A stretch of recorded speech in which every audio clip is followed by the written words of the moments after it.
할렐루야. 주일 아침 2부 예배에 오신 여러분을 주님의 이름으로 환영하고 축복합니다. 우리 성경책 가슴에 안고 한 목소리로 우리의 믿음을 선포하며 고백하겠습니다. 나는 예수님을 구주로 믿습니다. 나는 구원받았습니다. 나는 이 말씀을 믿습니다. 나는 행복합니다. 아멘.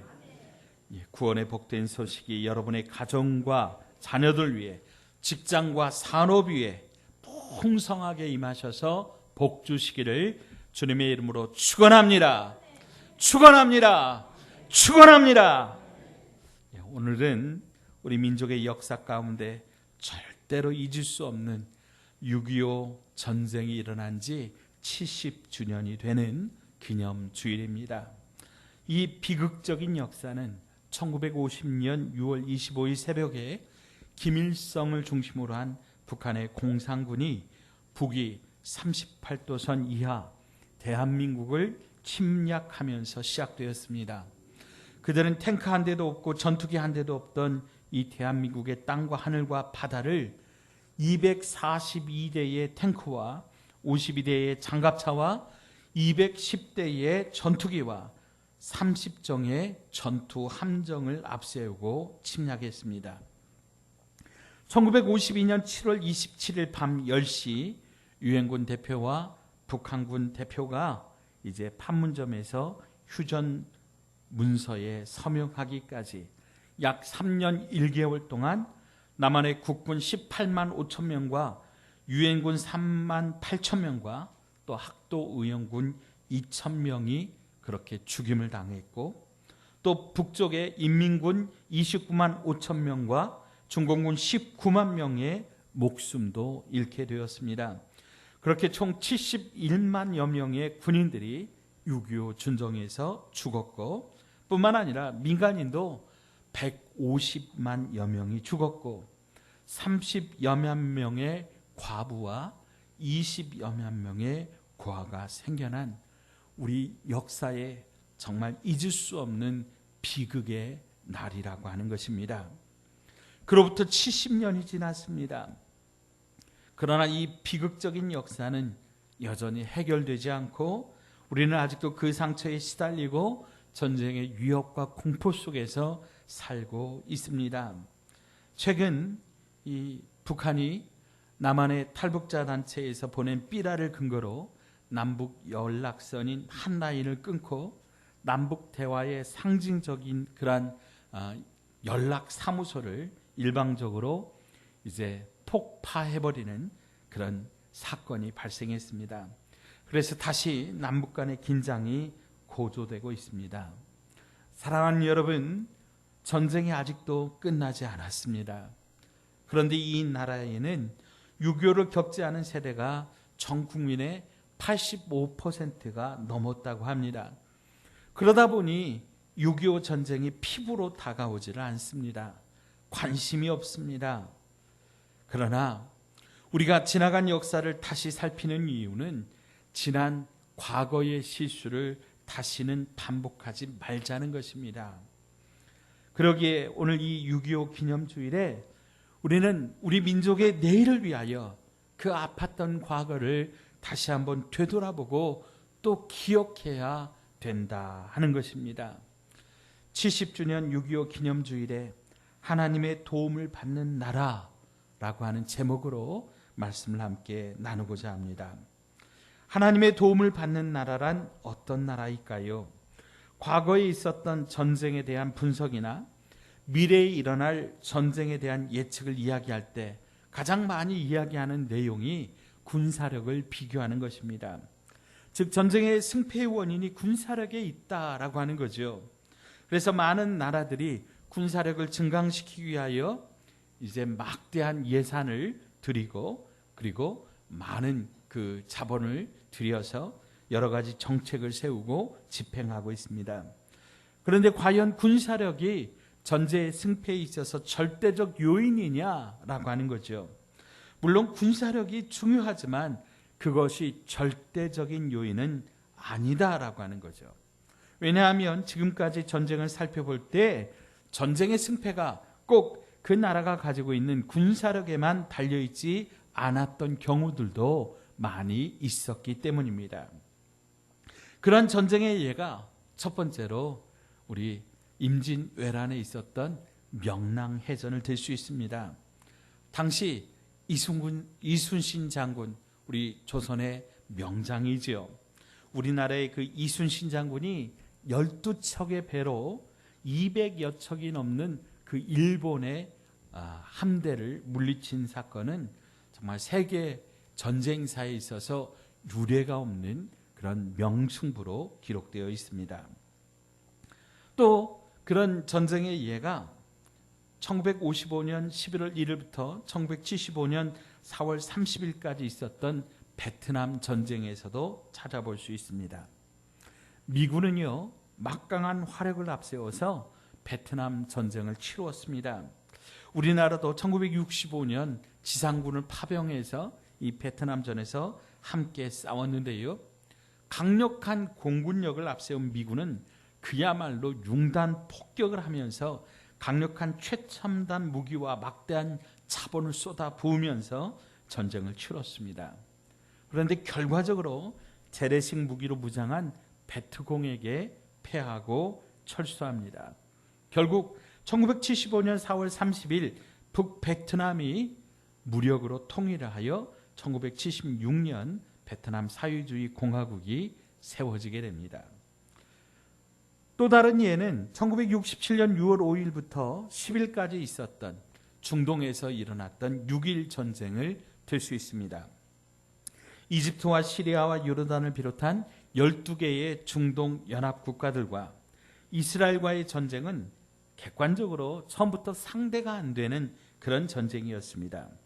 왜냐하면 겨우 250만 명의 인구를 가지고 있던 이스라엘에 비해서 당시 중동 국가들의 인구는 수십 배 더 많았고, 또 전투기를 비롯한 무기나 군인의 수에 있어서도 훨씬 월등하게 중동의 국가들이 우월했기 때문입니다. 그런데 이스라엘은 전쟁을 시작한 지 불과 2시간 만에 이스라엘 국경 주변에 있던 적의 주력 부대들을 다 마비시켰고, 48시간 후에는 시나이 반도를 점령하면서 이스라엘 남쪽 쪽 국경에 위치한 가자지구에서 이스라엘 향해 진격을 준비하고 있던 적의 전차 200대를 부수고 가자지구 사령관의 항복을 받아냅니다. 그리고 전쟁 6일 만에 이스라엘은 자기 나라 영토 2배나 되는 영토를 점령한 후에 승리로 그 전쟁을 마감하게 됩니다. 성경 사사기에도 그런 예가 나옵니다. 사사기에 보면 미디안으로부터 고통을 당하는 이스라엘 백성을 구원하기 위하여 기드온이 군대를 모집합니다. 그 모집에 의하여 미디안과 싸우겠다고 나선 사람들이 3만 2천 명이었습니다. 그런데 하나님께서 그 숫자가 많다고 숫자를 줄이라고 하시죠. 얼마까지 줄입니까? 300명까지 줄이는 겁니다. 그런데 그 적은 숫자인 300명의 숫자로 이스라엘은 그야말로 메뚜기 떼와 같은 미디안 군대를 물리치게 됩니다. 이와 같이 명랑해전이나 베트남전이나 또 6.1 전쟁이나 또 기드온 군대와 미디안 군대 사이에 벌어졌던 전쟁을 통해서 우리는 전쟁의 승패가 꼭 군인의 수에 또 무기의 어떤 그런 우월한 위치에 담겨져 있지 않다는 것을 볼 수 있습니다. 군인의 수보다 첨단 무기보다 더 중요하게 생각해야 될 것이 있다라고 하는 거예요. 그러면 오늘 우리나라를 전쟁 없는 나라로 만들기 위하여, 우리가 평화를 유지하는 가운데 번영하는 나라로 나가기 위하여 우리가 갖추어야 될 것이 무엇이냐라고 하는 거죠. 즉 군인의 수나 최첨단 무기보다 더 중요하게 생각해야 될 것은 무엇인가요? 오늘 우리가 함께 읽은 말씀에 바로 그 말씀, 그 비결이 나옵니다. 우리 다시 한번 오늘 본문의 말씀을 함께 읽어보도록 하겠습니다. 함께 읽습니다. 여호와께서 집을 세우지 아니하시면 세우는 자의 수고가 헛되며 여호와께서 성을 지키지 아니하시면 파수꾼에 깨어 있음이 헛되도다. 너희가 일찍 일어나고 늦게 누우며 수고의 떡을 먹음이 헛되도다. 그러므로 여호와께서 그의 사랑하시는 자에게는 잠을 주시는도다. 아멘. 사랑하는 여러분, 이 말씀의 의미는 세상의 모든 일은 하나님께서 도와주셔야 되는 것이지 사람의 지혜나 능력 가지고 되는 것이 아니라고 하는 거예요. 나라와 백성도 하나님이 지켜주셔야만 보호받을 수 있는 것이지 군대의 숫자나 무기가 아무리 좋을지라도 하나님이 지켜주시 아니하시면, 하나님이 돌보시지 않으시면 망할 수밖에 없다라고 하는 것입니다. 사랑하는 여러분, 하나님이 도와주셔야만 가정과 교회가, 나라가 번성할 수 있고 하나님이 지켜주셔야만 평화롭게 살 수 있음을 믿으시기 바랍니다.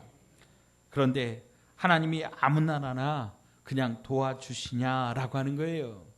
하나님께서 도와주시는 나라, 하나님께서 지켜주시는 나라, 하나님께서 붙들어 주시는 나라는 분명 하나님의 도움과 보호를 받을 만한 자격이 있다라고 하는 거예요.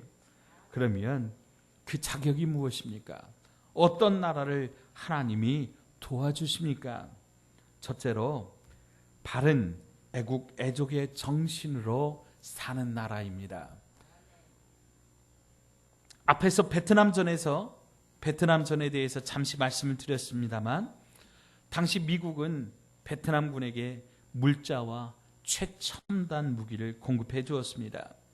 그런데요, 미군이 공급한 최첨단 무기들이 얼마 지나지 않아 상대편 공산군에게 넘어갑니다. 왜요? 베트남 군대의 지휘관들이 뇌물을 받고 이 미군의 무기들을 팔아먹어버렸다라고 하는 거예요. 또 6.1 전쟁에는 이런 이야기가 있습니다. 당시 미국에 있는 어느 대학 기숙사에 이스라엘과 이집트에서 온 그런 여러 학생들이 함께 있었는데 전쟁 발발 소식이 들리자 똑같이 짐을 싸더라는 겁니다. 그래서 왜 짐을 싸느냐 물었더니 이스라엘에서 유학 온 학생이 조국이 위험에 처했으니 조국을 지키는 일에 함께 참여하려 한다, 이렇게 대답을 하고, 또 이집트에서 온 학생은 이곳에 있으면 징집영장이 나올 것 같으니 전쟁이 끝날 때까지 좀 숨어 있으려고 짐을 싼다고 대답을 했다고 합니다.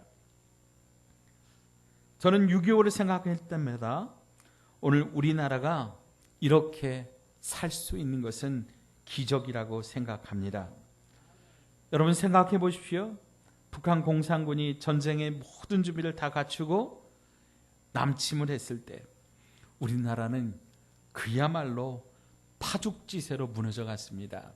순식간에 대구 아래 그 영산강, 낙동강 그 전선으로 이제 치우쳐서 부산 그 일부분만 남겨놓고 나라는 완전히 이제 지구상에서 없어지는 풍전등화의 운명이었습니다. 그런데 우리가 잘 아는 것처럼 메가더 장군을 통해서 인천 상륙작전이 성공하게 되고 다시금 이 나라가 회복되어서 북으로 그들을 쫓아낼 수 있게 되었습니다. 이것이 정말 기적이라고 하는 것이죠. 그러면 그 기적이 어떻게 이 땅에 일어날 수 있었을까? 그 기적들의 씨앗이 무엇일까? 저는 6.25 전쟁 때 정말 자기 목숨을 아끼지 아니하고 나라를 위하여 자원했던 그 수많은 학도병들, 의용군들의 애국, 애족의 정신이 바로 그 기적의 씨앗이었다고 믿고 싶습니다. 제가요, 우리 번성하는 교회의 역사를 공부하다 보니까 우리 번성하는 교회가 영생교회에서 나왔잖아요. 근데 영생교회가 세운 학교가 전주대학교잖아요. 그 전주대학교가 탄생하게 된 배경이 이런 얘기가 있답니다. 그 강 목사님이 이분이 원래 도청에서 그 운수 과장으로 있었답니다. 그런데 이분이 6.25 때 어떤 일을 했냐면 학도병들을 모아다가 학교로 날라다가 징집하고 그렇게 날라주는 그런 역할을 한 거예요. 그러다 보니까 2주 동안 학생들이 총 쏘는 연습만 하고 전장으로 가는 거거든요. 그 일을 감당하다 보니까 수많은 학생들이 다 죽는 것을 보았지요. 그래서 이 강 목사님이 마음의 빚으로 남은 거예요. 그 수많은 학생들이 다 죽은 것이. 그래서 이분이 그 빚 때문에 이제 전쟁 고아들을 모아다가 교회에서 야학을 실시한 겁니다.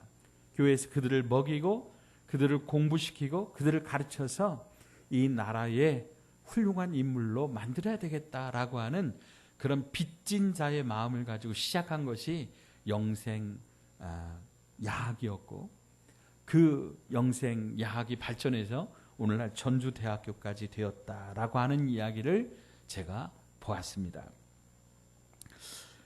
최근 군에 가지 않기 위해서 살을 빼거나 몸무게를 늘린 다음에 군 면제를 받았다가 들통난 사람들의 이야기를 본 적이 있습니다. 또 얼마 전에는 한 대기업의 회장 자녀가 군에서 다른 사람 없이 그 넓은 내무반을 혼자서 사용하고 사병이 이 장교들에게 빨래 심부름을 시켜서 문제가 된 이야기를 읽은 적이 있습니다. 군대 가지 않기 위해서 억지로 살을 빼고 살을 찌우는 사람이 이 나라의 청년이라는 것에, 또 돈으로 군 생활의 특혜가 가능한 군대가 이 땅에 있다는 사실에, 그런 정신을 가진 청년들로 이루어진 군대, 그들이 지키는 나라가 과연 무슨 힘이 있을까?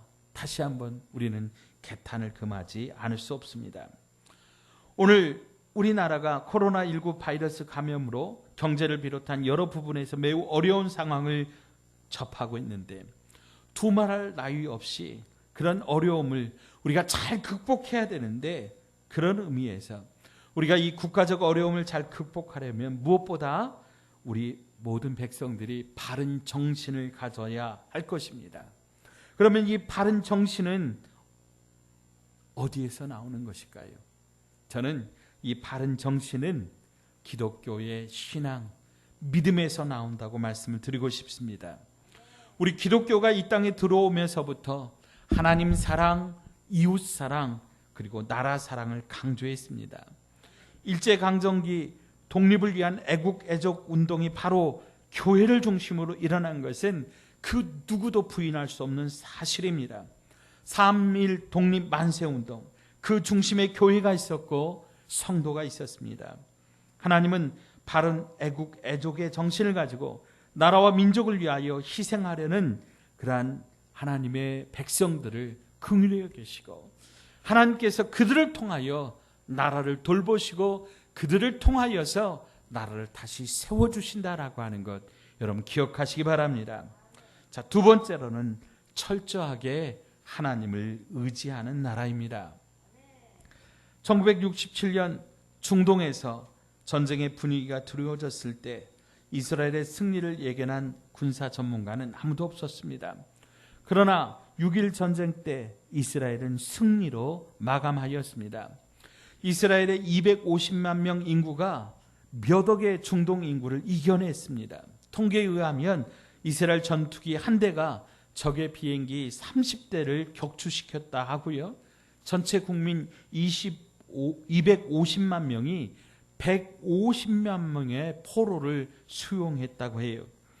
250만 명 중 전체 국민 중에 여자와 아이를 빼면 남자 성인이 몇 명이나 되겠습니까?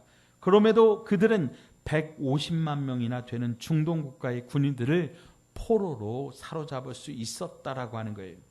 이것은 그 누구도 상상 못한 일이고 통계나 계산에도 맞지 않는 일입니다. 어떻게 그런 일들이 가능했을까요? 전쟁을 시작하기 전 당시 이스라엘의 국방장관이었던 모세 다얀이 이제 전쟁을 출범하기에 앞서서 이스라엘 백성들에게 이스라엘 군인들에게 시편 3편의 말씀을 낭독하여 들려주었다고 합니다. 시편 3편의 말씀 우리 좀 함께 같이 읽어보도록 하겠습니다. 함께 읽겠습니다. 여호와여, 나의 대적이 어찌 그리 많은지요. 일어나 나를 치는 자가 많으니이다. 많은 사람이 나를 대적하여 말하기를 그는 하나님께 구원을 받지 못한다 하나이다. 여호와여, 주는 나의 방패시요 나의 영광이시요 나의 머리를 드시는 자니이다. 내가 나의 목소리로 여호와께 부르짖으니 그의 성산에서 응답하시는도다. 내가 누워 자고 깨었으니 여호와께서 나를 붙드심이로다. 천만인이 나를 애워싸 진친다 하여도 나는 두려워하지 아니하리이다. 여호와여, 일어나소서. 나의 하나님이여, 나를 구원하소서. 주께서 나의 모든 원수의 뺨을 치시며 악인의 이를 꺾으셨나이다. 구원은 여호와께 있사오니 주의 복을 주의 백성에게 내리소서. 아멘. 여러분 생각해 보십시오. 전쟁을 앞두고 얼마나 두렵겠습니까? 얼마나 무섭겠습니까? 그런데 국방장관이, 전쟁 사령관이 하나님이 이 나라를 도와주신다. 아무리 적이 많을지라도 하나님이 함께 하시면 우리는 승리할 수 있다. 하나님의 백성인 우리에게 하나님은 복을 내려주신다. 그러니 하나님을 믿어라. 그렇게 확신에 차는 음성으로 오늘 시편 3편의 말씀을 들려준 것입니다. 그 용기로 저들이 전쟁에 나갔고 그 용기 앞에 적군의 비행기나 숫자는 아무런 문제도 되지 않았다라고 하는 겁니다. 사랑하는 여러분, 하나님의 도움을 받는 나라는 그 어떤 상황에서도 승리할 수 있습니다. 그러기에 우리나라는 하나님의 도움을 받는 나라가 되어야 된다라고 하는 것입니다. 6.25 전쟁에 대해서 살펴보면 정말 기적 같은 일들이 참 많이 있었다라고 하는 것을 발견할 수 있습니다. 그 기적 중에 큰 기적은 유엔군이 파견되어서 우리나라를 대신하여 함께 싸운 것입니다. 세계 16개국 군인들이 유엔의 깃발 앞에 이 땅에 와서 죽기도 하고 불구자가 되기도 한 이 일은 지금 세계 역사상 단 한 번도 없었던, 우리나라 6.25 전쟁 이전에도 없었고 이후에도 없었던 일입니다.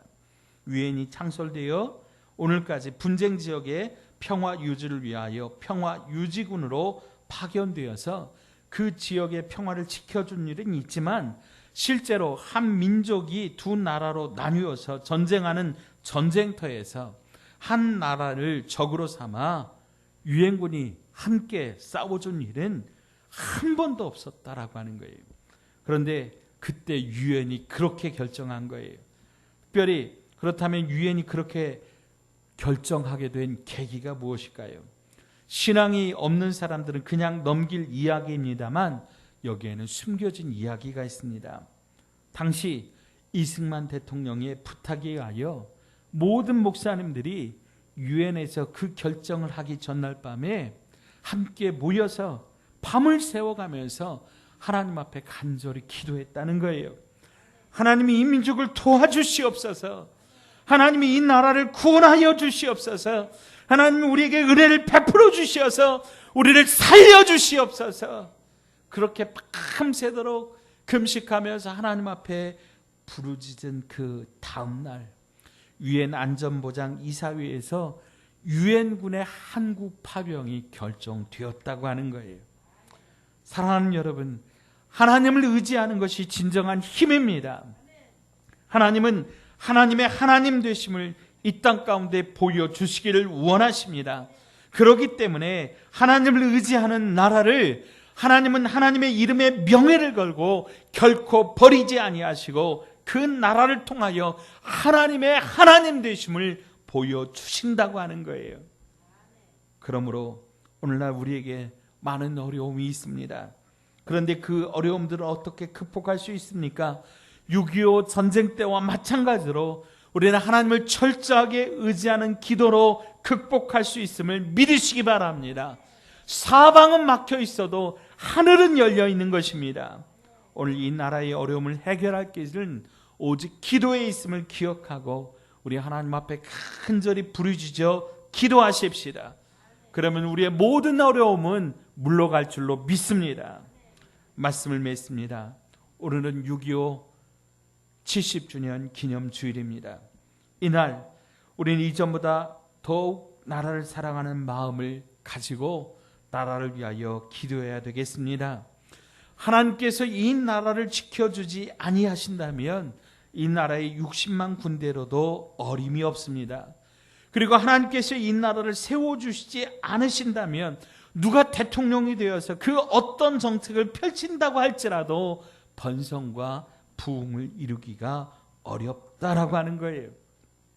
70년이 지난 이후에 여러분 저 북녘 땅과 이 남한 땅을 비교해 보십시오. 이거는 감히 비교할 수도 없을 만큼 천차만별로 그렇게 경제가 또 나라가 문화가 이렇게 격차가 나 있습니다. 이것이 정치가가 정치를 잘해서입니까? 아닙니다. 하나님이 지켜주신 것 때문인 줄로 믿습니다. 우리 이제 다시 한번 이 나라의 어려움을 기억하면서 하나님 앞에 우리 간절히 기도하는 저와 여러분 되시기를 바랍니다. 우리 조국 대한민국이 하나님을 온전히 믿는 신앙으로 세계를 이끄는 큰 나라가 되기를, 또한 우리 교회가 이 나라를 위하여 그 큰 사명을 감당하는, 주도적으로 역사를 감당하는 그러한 교회가 될 수 있도록 여러분 이 일을 위하여 함께 마음 모아 기도해 주시기를 주님의 이름으로 부탁드립니다. 기도하겠습니다. 하나님 아버지 감사합니다. 70년 전 그 참혹한 6.25 전쟁의 잿더미 속에서 하나님 우리나라를 지켜주시고 우리를 긍휼히 여겨 주셔서 다시 살게 하여 주시니 감사합니다. 하나님, 그러나 지금 이 나라가 코로나19라고 하는 감염병과 또 여전한 북한의 위협 속에 어려움을 당하고 있음을 보니 주여 긍휼히 여겨 주옵소서. 이 나라를 지켜주시옵소서. 하나님을 의지하는 것이 힘이라고 말씀하셨사오니 주님이 이 땅을 지켜주옵시고 오직 하나님만이 우리의 주인 되심을 보여주시옵소서. 우리의 이 기도 제목 가지고 이 시간 우리 합심해서 다 함께 통성으로 간절히 기도하십시다.